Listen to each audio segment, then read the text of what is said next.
Rain drifted down the bus window in long, slow trails, as if even the sky was tired. 7-year-old Amaya pressed her forehead against the cold glass, watching the city blur into smudged colors, gray buildings, muddy roads, flickering shop lights. Everything looked sad, but nothing looked sadder than the way she felt. Next to her, her mother, Miriam, sat with her hands tightly folded in her lap. She hadn't said much since they left their old neighborhood for the last time that morning. Her face was pale from days of worry, of not sleeping enough, of trying to smile even when her heart felt heavy. The bus hummed beneath them, but inside the silence between mother and daughter felt louder than anything. Amaya watched a group of children outside splashing in puddles. They wore bright raincoats and bounced around their parents, dragging school bags behind them. She wondered what it was like to feel carefree like that again.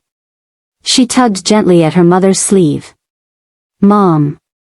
Miriam's eyes shifted to her slowly. "Yes, love? Will we ever be happy again?" Amaya asked softly, her voice cracking the way wetwood cracks in the cold. It was a tiny question, but it hit hard. Miriam's breath caught. She had rehearsed so many comforting lines for nights like this, but now, hearing her daughter's fear put into words, it shattered her. "We will," she whispered, stroking Amaya's hair. "I promise we will. Things are just hard right now. But they won't always be." But Amaya didn't look convinced. She simply nodded, then turned back to the window, hugging her small backpack, the only thing she had chosen to bring from their old life. Inside were 2 crayons, a notebook half filled with drawings, and a stuffed rabbit whose ears had long since lost their shape. A few rows behind them sat a man who hadn't meant to hear the conversation but couldn't help it. His name was Yusuf. His gray jacket was worn at the elbows, and his backpack looked as though it had traveled far.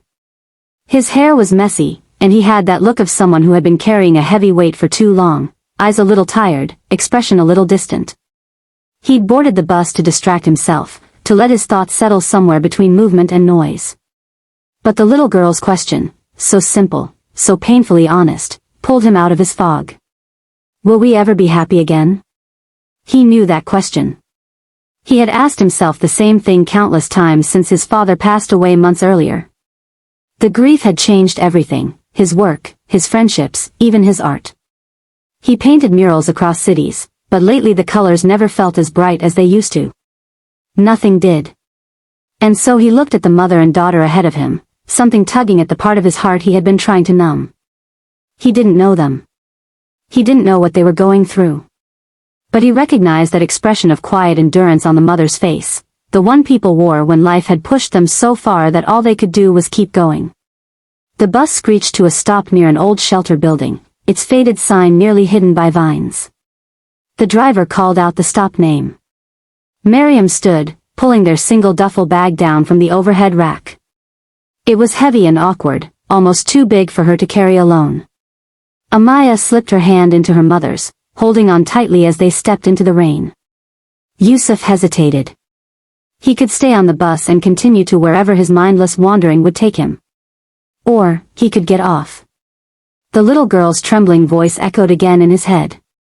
Before he realized it, he was stepping down onto the wet pavement, rain soaking his hair instantly. Miriam struggled with the door of the shelter, it stuck at the bottom and needed a firm push. She tried to manage the bag in one hand and pull the door with the other while keeping Amaya sheltered under her scarf. Yusuf moved forward instinctively. "Here, let me help," he said gently. Miriam twisted around, startled. She clutched Amaya closer, alarm flickering across her features. Yusuf immediately lifted his hands in a slow, calm gesture. "Sorry. I didn't mean to frighten you. I was just behind you on the bus. I heard your daughter. And I'm going inside too, so I thought I could help with the door." Miriam studied him cautiously. She was used to people looking away, pretending not to notice her struggling. It had been a long time since someone offered help without expecting anything back. Something in his tone was soft, sincere, almost familiar. She nodded once. "Thank you." Relief passed over his face. He pushed the door open with both hands and held it while she and Amaya stepped in. The shelter was warm, buzzing with quiet activity. Volunteers walked around with clipboards, children huddled over coloring books, and the air smelled faintly of soup and damp coats. It wasn't a home, but it was safer than the bus stop they'd slept at the night before. Miriam signed in at the desk while Amaya stood close, looking around shyly. Yusuf remained a step back, not wanting to intrude but unable to walk away yet. Amaya's eyes drifted toward him, curious, cautious. He offered a small wave. "You like drawing?" he asked gently. She nodded, clutching her backpack. "I do too," he said, tapping the corner of the sketchbook that peeked from his jacket. "Maybe later, I can draw something for you. Only if you'd like." A tiny spark kindled in her expression, something fragile but hopeful. Miriam noticed it. She hadn't seen her daughter react that way to anyone in weeks. Once they were shown to a corner with 2 thin mattresses and a knitted blanket, Yusuf helped them place the duffel on the floor. He didn't linger, just smiled politely and stepped back. "Thank you again," Miriam said quietly. "You don't need to thank me," he replied.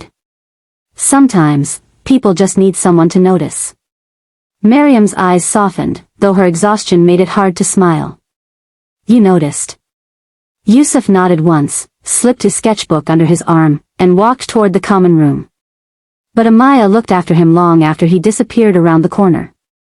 Something about him, maybe the gentleness in his voice, or the quiet kindness in his eyes, made her feel, for the first time in a very long time, like the world wasn't completely cold. And Miriam felt it too.